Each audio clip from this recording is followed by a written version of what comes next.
Good morning to our viewers from across Nigeria, across the continent, as well as, of course, across the world. My name is Tolulope Adeleru-Balogun. You're watching News Central Live as Nigeria celebrates its 62nd independence anniversary. And we just heard from Nigeria's President Muhammadu Buhari what is his last Independence Day speech after 2 terms in office. 8 years will be wrapping up in 2023. Nigerians will vote and a new president will come. And so this speech was one that we definitely must take a look at. I won't be doing this alone. Let me introduce my guests who are standing by to join me for this conversation. We'll be talking about the president's speech until 8 o'clock, a number of points that he raised and breaking it down for us to have a better understanding. So joining me this morning, I have Kunle Lawal. He's the Executive Director of Electoral College. Kunle, welcome to News Central once again, and thank you for joining us this early morning. Good morning. Happy Independence, Nigerians, and it's a pleasure to be here. Thank you so much. And also joining me this morning, I have Victoria Ibezim Ohaeri. She is the Director of Spaces for Change. Victoria, welcome once again. We know both of you are familiar faces, and we definitely do appreciate your time joining us to celebrate Nigeria at 62. Good morning, Victoria. Good morning. Thank you for having me.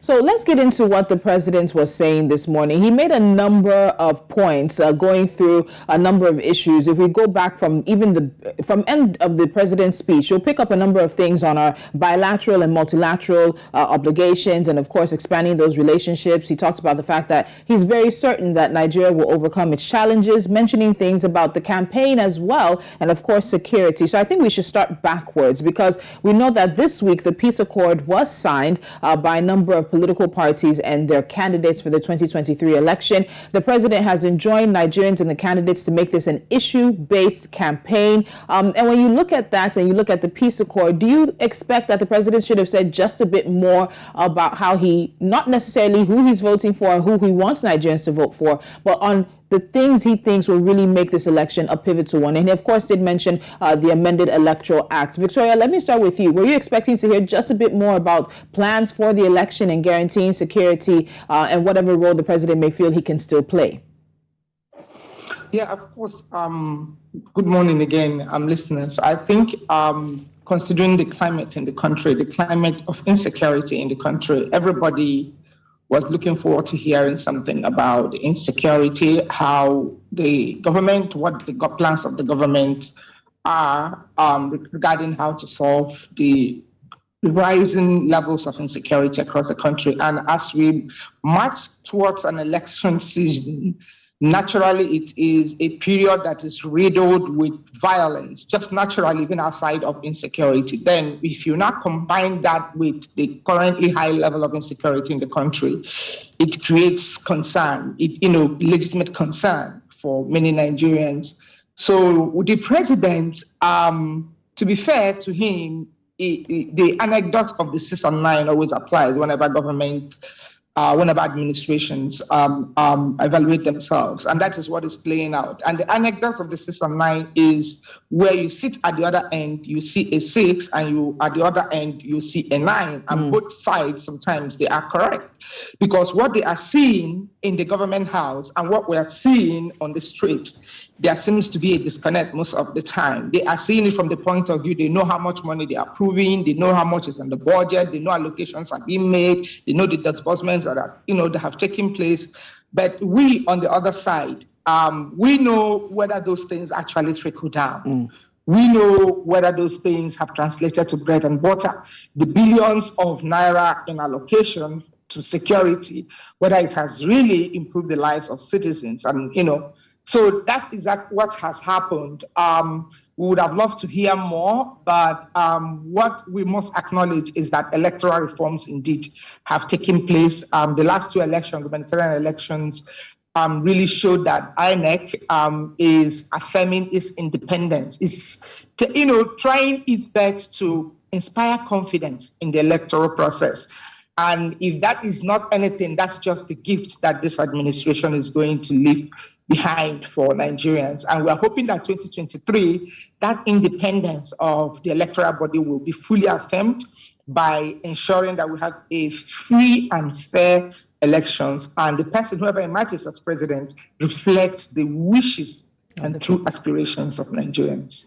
All right, so Kunle, I'll pick up from where Victoria ended with that. The president did, of course, mention that recent elections in the past 2 years, notably Anambra, Ekiti, and Osun, and a few of the federal constituencies have also shown a high degree of credibility, transparency, and freedom of choice, with the people's vote actually counting. He says they have, of course, improved upon this as we move towards the 2023 general elections. Victoria said that if nothing else, this is the legacy. This is one positive thing that this administration bestows upon Nigerians. Do you agree? Because the president did mention amending the Electoral Act as something he feels he definitely has left behind to make Nigeria a bit of a better place. Well, I must say happy independence again to Nigerians. The Electoral Act 2022 definitely is the game changer, and this administration has a lot of kudos for it. And the president, I was surprised, mentioned in his speech that he would love to see an issue-based campaign. He was also looking at this being his last time addressing Nigeria. I would say if you go back across presidents, I don't think any president in Nigeria has made such a speech or spoken about issue-based campaigns on October 1. So I think this is the first time, and we're seeing a little change from that. That said, looking across politics generally and present dispensation, I would like to say if there was anything this dispensation, I think, has put something forward, would be the Electoral Act, the way elections are conducted, and INEC's drive to improve the electoral system. On a lot of other matters, it's been a little, I don't know, it's been a little, let's just put it that way, it's been a little off the chart. Like she said earlier, like person said earlier, there's direction in which the office sees it, and there's direction in which the citizens see it. There's a total disconnect between these two cardinal points.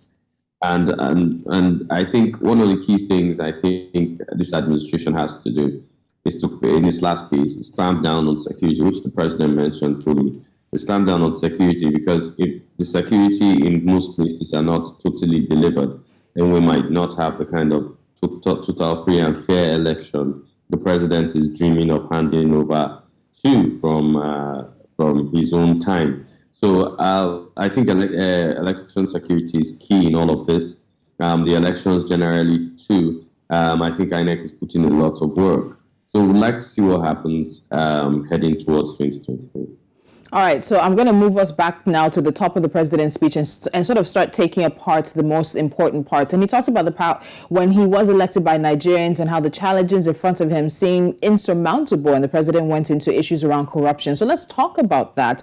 What we do know is that for this administration, they came in probably the administration that had the largest amount of public goodwill in Nigeria's history, particularly democratically elected in this particular fourth republic that the country has been in for a while. So there was a lot of goodwill that accompanied President Buhari's administration when it came into power. But we've seen certain situations chip away at some of that goodwill and some of the good sentiments that surrounds the administration. So the president did make reference to the fact that there were increasing numbers of prosecutions and convictions with associated refunds of large sums of money still going on. We know just a few weeks ago, another tranche of Abacha loot was repatriated to Nigeria. But beyond that, the conversation around corruption at the highest levels, he believes that they've strengthened the institutions for tackling corruption and also cultivated international support. Victoria, I'm coming back to you now.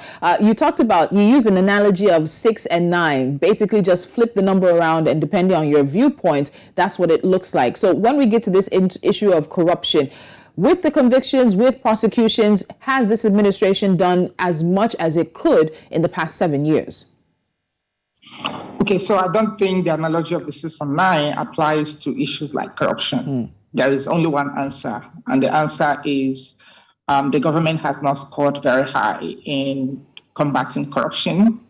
Maybe we just try to draw a distinction between two aspects of anti-corruption. The first is the policy aspect, and the second would be the actual implementation of the policy reforms that have taken place. In terms of policy reforms, this year, after a lot, I walk around, issues around corruption, money laundering, countering the financing of terrorism. And I know a lot of effort, a lot of push, a lot of advocacy struggles, went on behind the scenes. And this year, all of that effort culminated in the enactment, the repeal of the Money Laundering Prohibition Act and the Terrorism Prevention, legislation. So there have been some progressive provisions in there that could take the government forward. But in terms of the actual implementation of measures to combat corruption, I think there has been a lot of focus on small criminals. The big criminals, small criminals are the people, the Yahoo boys, the people stealing yams and goats and, little things. But the people that have embezzled billions, all of the cases involving, especially past governors, involving billions of naira. Many of those people some of them even went ahead to contest for presidency. Some of them have gotten tickets to be in the Senate in the coming dispensation. Some of them are running elections and they are walking about freely. But convictions that have been secured, if you have looked at, I think there was this UN Embassy report that did an analysis of all of those convictions, and the majority of them were just like small thieves. So if you're a small thief, there is a higher tendency that you get into trouble and you're going to get caught.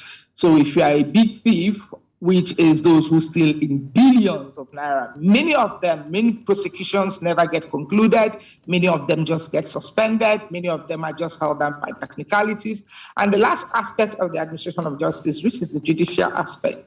We found the judiciary went on strike a couple of times. We saw a lot of things that suggest that judicial independence in Nigeria is so far from reality. So when we talk about the war against corruption, I think the government should have done more, considering that was the major promise that they made prior to their ascension into power.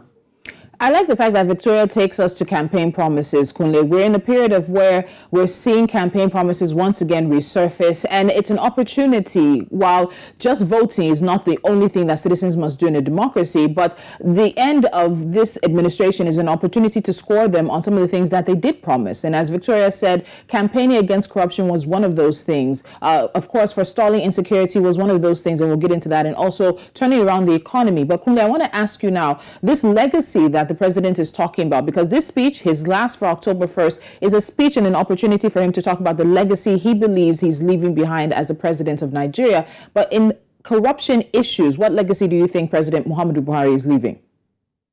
Well, I would like to say something. I think, like she said earlier, I think there's no government that has worked so hard at anti-corruption than this government. I would also like to say I believe the Nigerian country has more corruption laws than the average country in the world. I think, the top 10 countries that have highest number of corruption laws. But I'd like to bring us to a particular point, which I think it's not that the government is not seeing, but I think we have looked at corruption from just one angle. So the industry standard for looking at corruption is saying, okay, politicians. But we forget that Nigeria is based on a buffet of corruption based on the remaining public sector, that's the civil service. So whether you change an administration or not, the people in the presidency are always going to be in the presidency. The permanent secretaries are always going to remain the permanent secretaries in various MDs. A lot of other parameters are going to remain the same. Those don't change till a particular long length of time. And that is what continues taking from us. I'd love to say there's a limit to what politicians can, if we're going to be fair, there's a limit to what politicians actually can dip their hand in the bucket and take. I've served as a personal assistant to a minister. And I remember permanent secretary making this statement, soldier go, soldier come, barrack remain. And, it's a common thing. They know that the minister is going to go and come. If this minister is not going to play ball, they'll play ball with the next minister. And the circle continues. And I think we've not focused on that part. We've not shed adequate light on that part. As regards Buhari's legacy, yes, he'll be known for, enforcing the kind of laws he's tried to put in corruption. A few things he's tried to play forward, but actually ensuring that Nigeria remains, something that is worthy, or the government has a character that is worthy of emulation by its citizens. I don't think we're there yet. We can't even account for the number of barrels of oil that are missing in Nigeria. Okay, yes, we've deployed but nothing is really changing in that direction. And we also think that corruption, whenever we discuss corruption in Nigeria, the only time we discuss corruption is when we're talking of money. Corruption is not about money. Corruption is abuse of office. And we've seen governors abuse their offices. We've seen senators abuse their offices. We've seen different parameters within the system abuse their office and power. We've seen ministers go out of the ordinary with their office. That is what corruption actually means. But Nigerian dream is, once we mention corruption, we're talking about a Ghana must go of money. And that's not necessarily what it is. And I think, without belaboring this point, because I do want us to move on, this point of the civil service, there's been an ongoing conversation, but it doesn't get enough attention. And so if I sort of push us forward to those who are campaigning for the 2023 elections, I'll quickly ask you, Victoria, if you agree with Kunle on that point, and then do we need to start asking these candidates now what they will do about the civil service? We know that there's just a lot happening there, and the facilitation of corruption, abuse of power, be it stealing as it may be, cannot be done without complicity or the complicity of those in the civil service. And we always focus, as he said, on politicians. Very quickly, what do you think about that? It is not possible, from my understanding of government, it is not possible for any political office holder to perpetrate acts of corruption without the tacit connivance of civil servants. So I think that is actually the engine room where things happen. And that is why we expect that reforms take place within the civil service. But I think when we talk about asking the political contenders what they will do, what realities tends to show is that many of them are not very upfront about these things, giving particulars or specifics about what they want to do, because a lot of people profit from corruption. The target audience, the people that will be impacted, that is, who depend on corruption to, place hurdles on their electoral journey. So most of them don't come clean to say, I will deal with this person, I will deal with this sector, I will close. So they use broad language like, I'm going to close all the gaps, I'm going to plug all the leakages. So those things just point to they don't really point to any specific direction. But I believe that any of the political campaigners that are truly determined to make a positive change or, bring about positive change in the country will really clean up our civil service, will really enthrone reforms, the kind of reforms that will really ensure that all of the opportunities, all of the holes that are exploited by not just the civil servant, by everybody, to,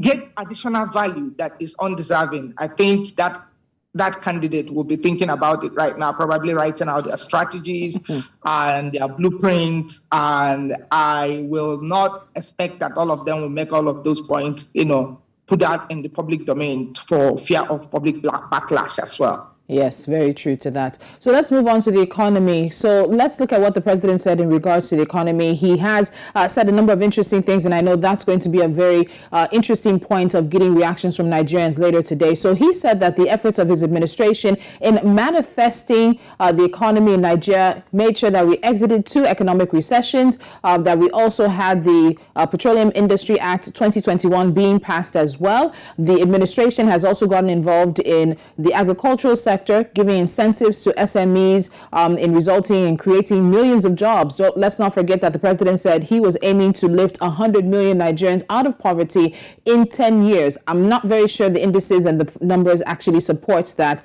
But then he also talked about the growing contribution of non-oil exports and that they will continue to confront the economic challenges of the debt burden, growing inflation, living standards, and increasing unemployment. This is going to be a massive sore point. So when we talk about legacy, some have believed that President Buhari also comes with a legacy of recessions. There have been a number of recessions tied to his terms in office, both the democratic ones and the military ones. So we've had at least 3 recessions under this president, 1984 when he was then General Buhari, then as well in 2016 and in 2020. And some might say the 2020 was not necessarily his fault, given the fact that there was a COVID pandemic and sub-Saharan Africa actually experienced its first recession in 50 years. But when you look at the government's economic policies, which basically do stem from his body language, his idea, appreciation, and acknowledgement of what he believes are either capitalist or social policies as well, or socialist policies, what legacy does President Buhari leave behind? Especially when we look at the fact that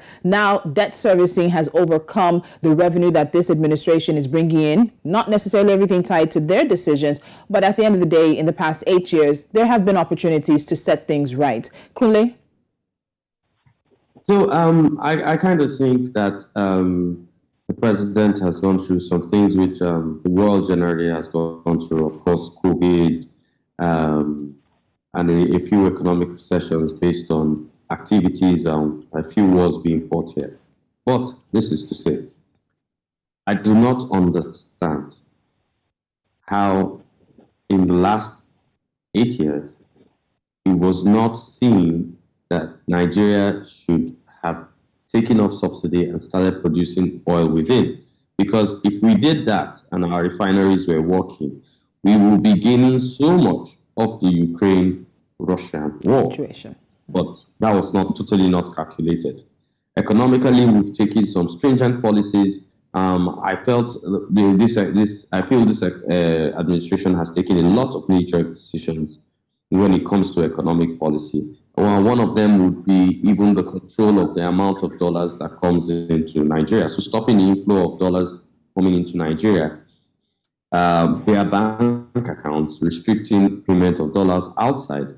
But if this government was really interested in doing that, then why did we see the dollar reign we saw in political primaries? What exactly went on? Where did the dollars come from if we're really working on this? So I think this government has played a lot of lip service in thought process of how things should be, and we've never actually done anything as we are supposed to do them. We've just created as a false direction of where exactly we are headed as a country. If you're looking at lifting people out of poverty, I can say you have more than, if you take from 2015 to present, you have more than a 150% jump in market prices based on different parameters which are available. And when you look at it, you ask yourself a critical question. How can a government claim to lift people out of poverty or claim to plan for a country when you don't even know the number of people within that same country? And therein lies our problem. We try to make dinner and we don't know how many people are coming for dinner. That's where the problem of Nigeria economic planning is. And till we get that complete and coherent census done, it will mean we're just planning figures. Okay, I think we're about 210 million. Okay, let's plan for. I think we can't continue this way. And our economic policies, I feel, within this administration have had so much socialist thought process, too much government involvement, less patronage of private private businesses allowing to control some things. And because of massive government involvement, the weight is on the government based on its policies. And that's where we've seen quite a lot of damage done to the Nigerian economy. So, Victoria, Kunle says the weight is on the Nigerian government. Let's talk about what that weight looks like. Nigeria's total debt profile now stands at 46.60 trillion naira. As I said earlier this year, our debt servicing cost overcame the revenue we were bringing in. And let's even add the numbers surrounding poverty, unfortunately. A World Bank report said that the number of poor persons in Nigeria would rise to about 95.1 million by the end of the year. And the number of poor people was 89 million in 2020. And we're going to go to 95.1 by the end of this year. Kunle talked about, of course, prices.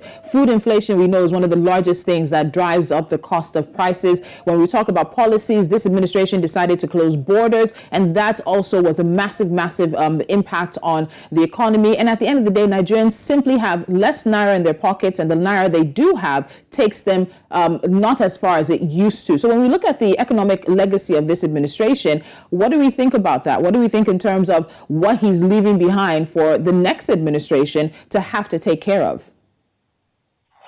Yeah, so there are two things I would like to emphasize. The first is when we celebrate exiting two recessions, the fundamental question would be what led us to recession. I think if they have tried to reflect on that question, they would have seen where the gaps were. And the second, when we say, including the numbers, the statistics are already there, World Bank statistics and a lot of other statistics about the numbers of people, rising numbers of people living in poverty. But I think for the government to ascertain whether this is a criticism or not, is for them to interrogate what is now called the Japa syndrome, or Japa. I hope I'm pronouncing it correctly. If you visit any of the visa processing centers out of these countries, especially the UK and the Canadian embassies, if you see the number of people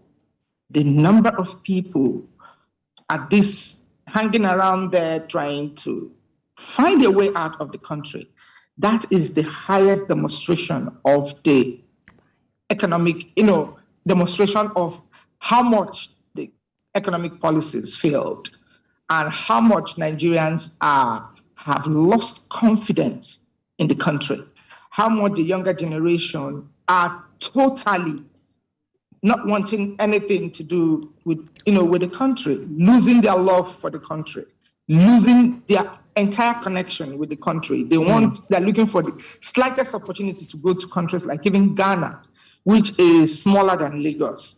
So I think that is a cause for reflection. And the government took a lot of steps, probably with the right intentions, but the methods and the measures that they adopted or employed to achieve those objectives were really heavily flawed.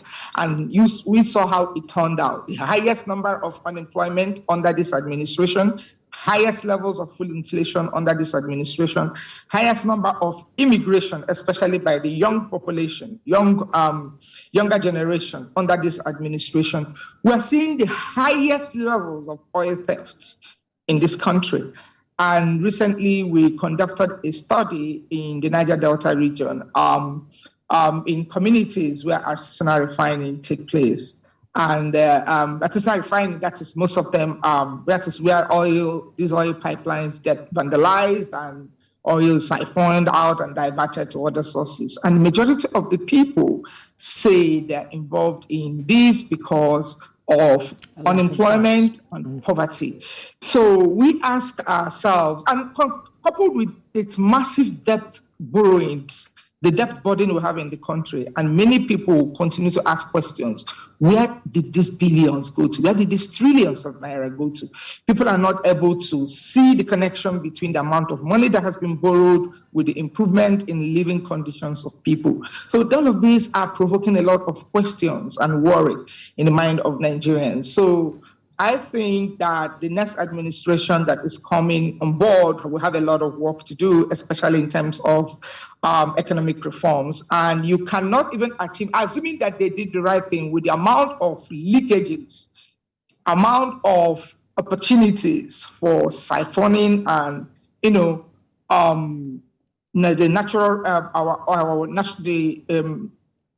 the country's resources, financial resources, the amount of embezzlement. I think there was a report of the Accountant General or somebody heading the financial unit of the country. If that one man alone had access to those billions, imagine how many other heads of agencies, how much access, how much holes, how much leakage that is going on in different agencies.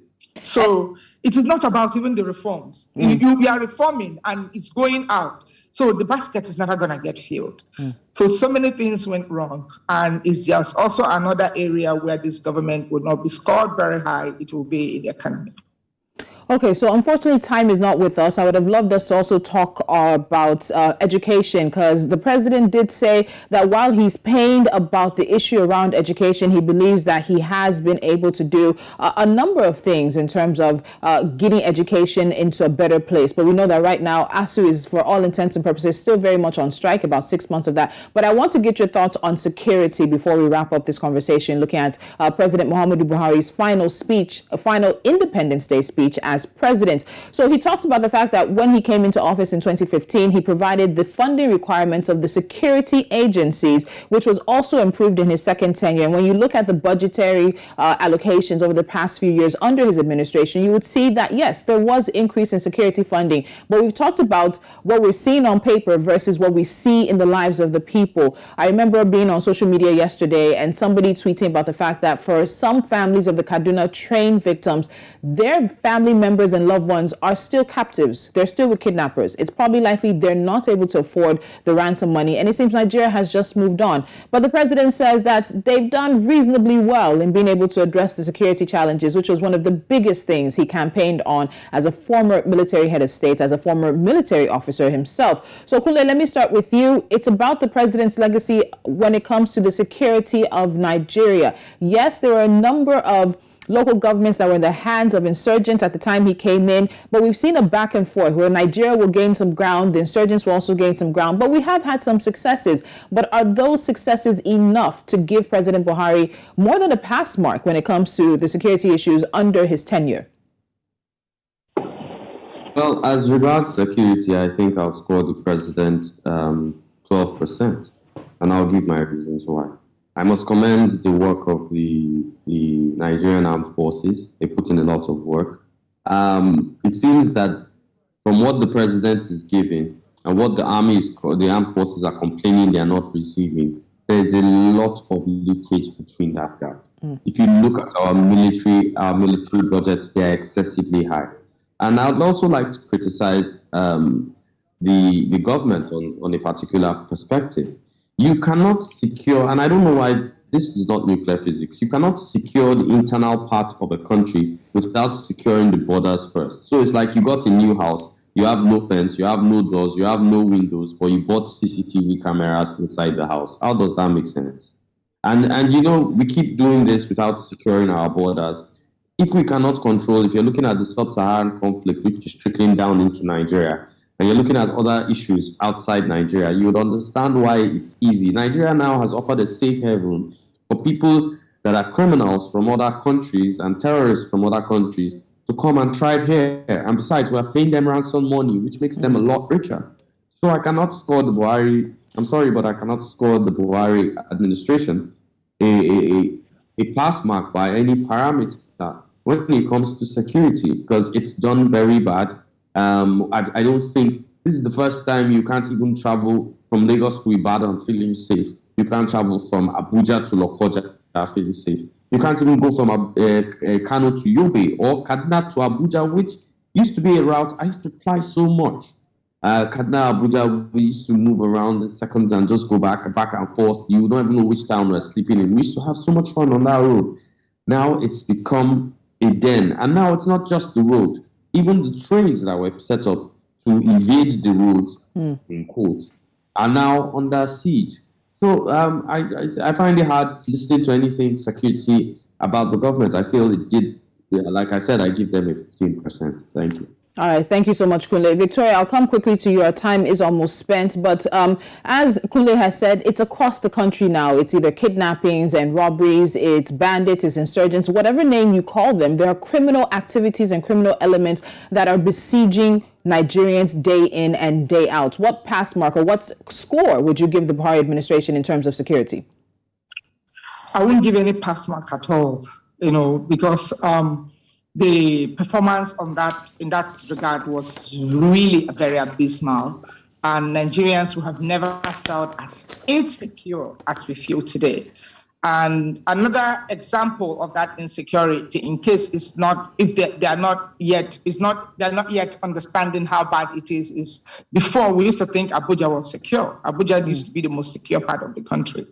We heard about the what happened at the correctional facility, where you have high concentration of military, high concentration of all other security formations, but yet bandits went in there and freed their men. In the capital, in the nation's capital, that is perceived as the most secure part of the country. In southeastern part of the country, we saw security formations also attacked. Victoria, I do apologize. I want you to just help me compress it because unfortunately of time, I do apologize. Yes, what I'm trying to say is that this, for the first time ever, we saw our security architecture being the direct target of attacks by ordinary bandits, people that we could call ragtag, militia. And that alone has eroded public confidence in the national security architecture. And that is really very disturbing. Thank you so much. A very big thank you to my two guests who helped me to go through President Muhammadu Buhari's final October 1st Independence Day speech. Kunle Lawal, the Executive Director of Electoral College, as well as Victoria Ibezim Ohaeri, the Director of Spaces for Change. Ladies and gentlemen, thank you for giving us your time today. Thank you. Thank you for having me. You're watching News Central. Please do stay with us on this October 1st celebration of Nigeria's 62nd independence. You can join us at 10 a.m. We'll be looking at more things concerning Nigeria. Our Independence Day special broadcast coming your way then. I'm Tolulope Adeleru-Balogun. Do stay with us right here on News Central.